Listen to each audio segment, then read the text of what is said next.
I am your host, Austin, obviously. My name's not Mark, Seth, John, Sam, Paul, or anything else. It's Austin. That's why it's called Austin's Hot Rod Garage. Today, we're just going to show you and hopefully inspire you of how all you really need is 15 minutes, 20 minutes, a half hour, whatever you got. Just get out into the garage or the driveway or under the carport or wherever it is. Get out, get some touch time on your hot rod, your classic car, whatever it is you're working on, and you can transform the look of it pretty quickly if you want to. Now, what I'm going to be working on today is this 1980 Mazda Rx7 that's got a small block 350 and a 5-speed in it. There's a lot of things this car could still use. As you can tell right now, it's covered in pollen, so it could use a wash. That is true. It only has front brakes some of the times, so it could use that. Brakes, obviously. I've got a forward 8.8-inch rear end I need to shorten and put in this thing at some point. On top of a wash, this thing could use a polish, maybe even a paint job at some point. Engine bay could use pressure washed. I would love to change valve covers on it. Carb's a little finicky and could be cleaned up a little bit. Electric choke I never hooked up, I just wired it open. So yeah, it's got some stuff that could be done to it. But you know what? I'm at that point right now where I need to see some transformation done on this car. And I can go tear apart the proportioning valve in the brakes to try to go see why it's not pushing brake fluid to the rear of the thing. But that's just not going to satisfy me for right now. So right now I need a big win. And that win is I'm going to take this chrome window trim. And you can tell it's been painted black once. And it's all kind of peeling and faded and bad. So I'm going to go ahead and clean that up and reshoot that and make it look nice, and it's really going to pop. It's going to be a super simple, quick, easy. All I'm going to do is go ahead and mask this window off of where I need to paint. And then I'm going to sand on it just a little bit, hit it with some rubbing alcohol, glug, glug, glug, glug. And then we'll shoot this thing, call it a done day. Let's go ahead and jump in. So as you can see, this is all the peeling paint I was talking about. It's just kind of everywhere. It goes all the way over the top, down the other side, down here. Of course, once I do it, now I'm going to have to address these windshield wiper arms, which, yeah, I think it's about time it gets some new wiper blade. Just maybe, I guess. I don't know. Those are probably fine. We'll keep them how they are. But I might have to, paint this up and at least make it look a little better. So with that being said, I'm going to grab out some masking tape. We'll mask this thing off, and then we'll start sand, and then we'll keep going from there. Now, the thing I would like to just stress to you guys as I do this is obviously this would be a lot better if you clean the surfaces a little bit more before you just went and started masking it, because this tape very well may not stick that great. But like I said, this is meant to be I don't have much time, and I just want to start getting some stuff done on this car. It's been sitting around for a little bit now since I pulled it over here, and I've been working on other projects, and it's just been kind of getting neglected and sitting outside. And today I had enough and said it was time. Now I'm also gonna do more than one swath of tape, I will tell you.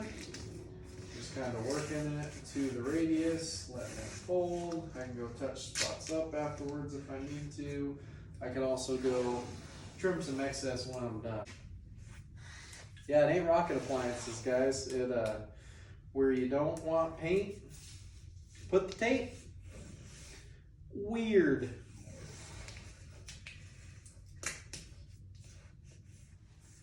Now you may be asking the obvious question of, well, why'd you mask it before you sand it? Mask is more for paint. I just didn't want to scratch the patina and the glass. Just didn't want to scratch it more. That's all it really comes down to. Did it with some 80 grit. I'm just fine tuning it with some, it's actually like a 600 grit is what I've worked my way up to here. Hit it with that, feather in edges a little bit, and then we'll wipe some rubbing alcohol on this and call it a night. Well, now we just take some alcohol, dump it on a rag, wipe it, pick up all the dirt.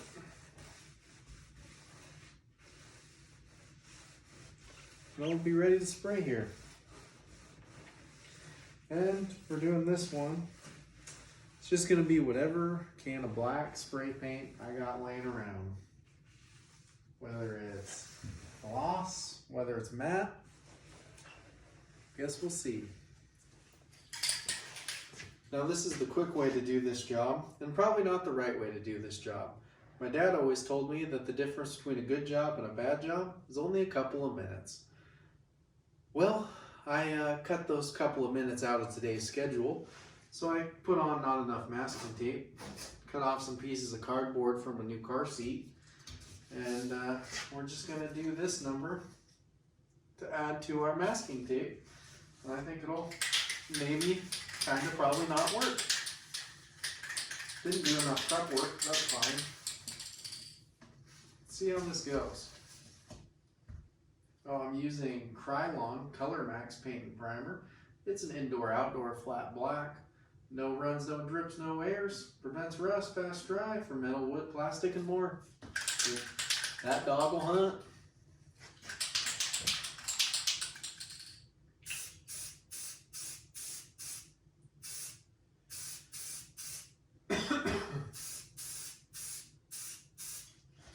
Always make sure to wear a respirator when you're painting.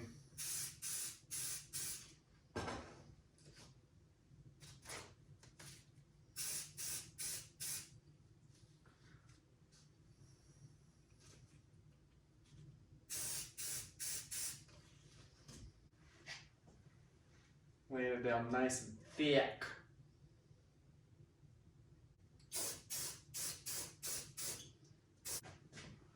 Look at me not even caring about the cardboard right there. I'm just sending it because this is a quick paint job.